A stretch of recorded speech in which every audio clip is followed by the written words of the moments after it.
Hey guys, welcome back. एक और तड़कते भड़कते video में आप सभी का स्वागत करते हैं। टीवीएस iQube ST या फिर हीरो की वीडा V1 Pro। वैसे तो दोनों ही जायंट कंपनी से बिलोंग करते हैं, दोनों ही काफी समय से आईसी इंजन मार्केट में बहुत तगड़ा परफॉर्म कर रहे हैं, लेकिन अभी रिसेंटली ये दोनों ही ईवी इंडस्ट्री में आए हैं। तो दोनों में से सबसे सही गाड़ी कौन सी रहेगी? वैसे ही दोनों अपने अपने जगह में बहुत सही काम कर रहे हैं, बट एक गाड़ी अभी तक नहीं आई है, that is TVS iQube ST। इसकी बुकिंग अभी तक स्टार्ट नहीं हुई है। जिन लोगों ने पहले बुकिंग की है सिर्फ उन्हीं को ही अभी गाड़ी मिलेगी। नेक्स्ट बुकिंग जब फर्स्ट डिलीवरी स्टार्ट करने वाले उसके बाद ये बुकिंग स्टार्ट करने वाले। So let's start the video. सबसे पहले बात करते हैं भाई साहब डिजाइन की। वीडा V1 Pro और टीवीएस iQube ST। देखो, टीवीएस iQube ST एक प्रैक्टिकल लुकिंग इलेक्ट्रिक स्कूटर है जिसको आप देख के ऐसा बोल सकते हो कि भैया आईसी इंजन से रिजेंबल है, बहुत ज्यादा देखने को मिलती है, सेम लुक एंड फील देखने को मिलता है। अगर आप आईसी इंजन से इलेक्ट्रिक व्हीकल में शिफ्ट होते हैं तो आपको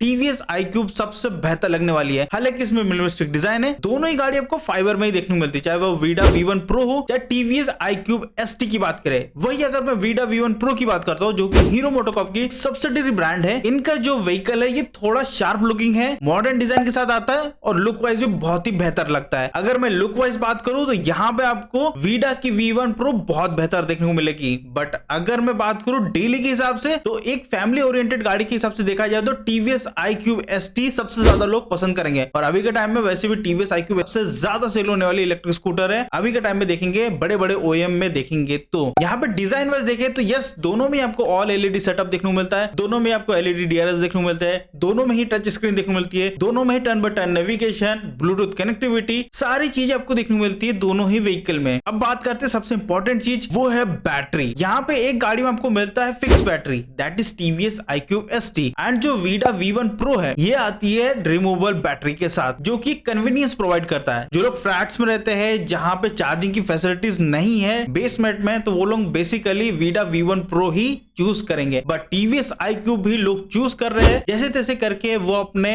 जो भी मतलब कम्युनिटीज है उनके फ्लैट के एरिया में उनसे बात करते हैं, ग्राउंड फ्लोर में वो पूरा का पूरा सेटअप करते हैं और अपनी गाड़ी को चार्ज करते हैं। ऐसे काफी जगह मैंने देखा है, तो ये कोई प्रॉब्लम नहीं है। डिपेंड करता है कि आपकी सोसाइटी कैसी है और आपकी सोसाइटी कितनी कंपैटिबल है ये सारी चीजें करने के लिए। अगर कंपैटिबल नहीं है then Vida V1 Pro is the good option. अब बात करते हैं सबसे इंपॉर्टेंट चीज, वो है मोटर। देखो यहाँ पे सबसे बड़ा बाइफर्केशन हो जाता है। टीवीएस iQube ST में आपको मिलता है एक BLDC मोटर, हब मोटर बोलते हैं जिसको। एंड जो वीडा V1 Pro है ये PMSM साइड माउंटेड मोटर है। ये मिड ड्राइव मोटर नहीं है, साइड माउंटेड है। इसमें कोई बेल्ट ड्राइव नहीं है, बेसिकली गियर्स लगे हुए हैं जिससे पीछे का टायर रोटेट होता है। ये जो मोटर है टायर से लगा हुआ रहता है लेकिन टायर के अंदर नहीं होता, जैसे BLDC मोटर रहता है वैसा नहीं है। Basically same technology Bajaj Chetak भी यूज करता है अपने इलेक्ट्रिक स्कूटर में। सो ये दोनों गाड़ियों में से अगर मैं मोटर वाइज बात करूं तो यस, आपको वीडा V1 Pro की जो मोटर है वो ज्यादा बेटर मिलती है, ज्यादा पावरफुल मिलती है over the BLDC motor in TVS iQube ST। दोनों गाड़ियों की अगर मैं मैक्स पावर आउटपुट की बात करता हूं तो टीवीएस iQube ST में आपको मिलता है 4.4 किलोवाट। एंड वही अगर मैं बात करता हूं वीडा V1 Pro की, यहाँ पे मिलता है 6 किलोवाट का पीक पावर। हालांकि टॉप स्पीड में ज्यादा कोई डिफरेंस नहीं है। जहां हमारी TVS iQube ST 82 kilometre per hour की टॉप स्पीड अचीव कर लेती है इजीली, वही वीडा की V1 Pro easily 80 kilometre per hour की टॉप स्पीड आराम से अचीव कर लेता है। अब सबसे इंपॉर्टेंट चीज होती है कोई भी व्हीकल में, चाहे वो इलेक्ट्रिक व्हीकल लेते हो तो यहाँ पे होता है बैटरी। अब बैटरी कैपेसिटी दोनों व्हीकल्स में बहुत ही डिफर है। जैसे कि आप लोग पता है टीवीएस iQube ST में मिलता है एक फिक्स बैटरी, बट यहाँ पे जो बैटरी है वो बहुत ही मैसिव है। इसकी जो बैटरी है लगभग 4.56 किलोवाट आवर की लिथियम आयन बैटरी है। वही अगर मैं बात करता हूँ वीडा V1 Pro की तो यहाँ पे आपको मिलता है 3.94 किलोवाट आवर की लिथियम आयन बैटरी। हालांकि वीडा V1 Pro में 2 रिमूवेबल बैटरी है और जो टीवीएस iQube ST है इसमें आपको मिलता है सिंगल बैटरी, वो भी काफी अच्छे से फिक्स किया गया है। हालांकि यहाँ पे देखा जाए तो रिमूवेबल बैटरी थोड़ा सा प्लस पॉइंट ले जाती है, बिकॉज आप इसको कहीं पे भी कैरी करके चार्ज कर सकते हैं। इसके बाद आती है रेंज की बात। तो यहाँ पे टीवीएस का दावा सबसे बेहतरीन लगता है मेरे को, क्योंकि कंपनी बोलती है 145 किलोमीटर की रेंज आपको रियल रेंज मिलेगी, यानी कि जो मीटर पे शो करेगा। एंड वही वीडा V1 Pro की बात करें तो आईडी से रेंज है 165, बट एक्चुअल में जो रेंज निकल के आती है वो 101 से लेके 107 किलोमीटर तक आपको देखने को मिलती है। यहाँ पे अगर चार्जिंग की बात करते हैं तो टीवीएस iQube की जो चार्जिंग है थोड़ी बेहतर है। यहाँ पे दो चार्जिंग ऑप्शन है, 950 वॉट एंड 1500 वॉट चार्जर के साथ। डिपेंड करता है कि आप कौन सा लेना पसंद करेंगे, क्योंकि ये जो चार्जर है इसकी कॉस्टिंग अलग से है। यहाँ पे 950 वॉट का चार्जर लेते हैं तो 0 to 80% होने में लगभग लगता है 4 घंटे और 6 मिनट। वही अगर 1500 वॉट के चार्जर से करते तो 2 घंटे 30 मिनट में पूरी की पूरी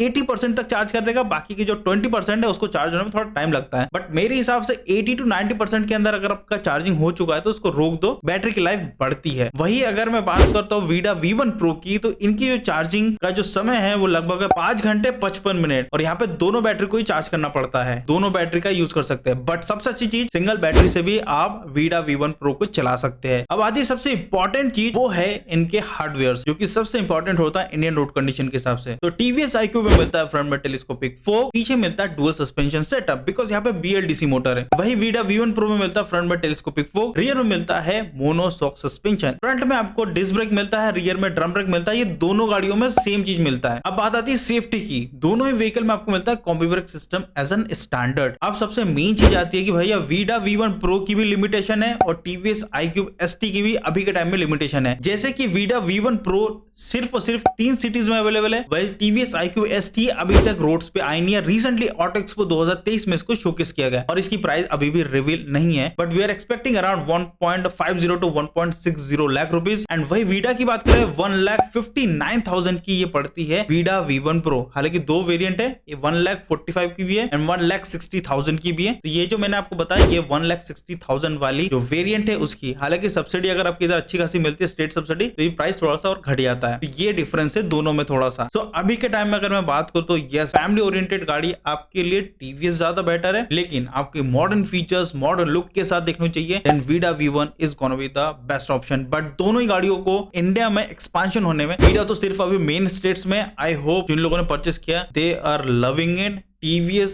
iQube का जो बेस और एस मॉडल है वो तो इंडिया में सेल हो रहा है, दे लव इट, बट ST का बहुत ज्यादा वेट हो रहा है। सो लेट्स सी कंपनी इसके ऊपर कब अपडेट देती है। बट स्टिल दोनों बहुत सही गाड़ी है, दोनों OEM ने काफी अच्छा काम किया दोनों गाड़ियों पे, एंड लिटरली ये दोनों आगे जाके अच्छे खासे सेल कर सकते हैं अपनी अपनी व्हीकल्स को इंडियन मार्केट में। आपके लिए कौन सी पसंदीदा गाड़ी होगी आप जरूर बताइएगा। हालांकि दोनों ही गाड़ी आपको फाइबर बॉडी के साथ मिलती है, क्योंकि रेंज निकालना होता है तो थोड़ी हल्की बॉडी रखनी पड़ती है, बट दोनों की जो फाइबर क्वालिटी है अच्छी खासी देखने को मिलती है अगर मैं दूसरे इलेक्ट्रिक व्हीकल के कंपेयर में बात करें तो। So this are the difference. I hope आपको वीडियो अच्छा लगा तो प्लीज लाइक शेयर सब्सक्राइब जरूर करिएगा। Please subscribe. Bye bye.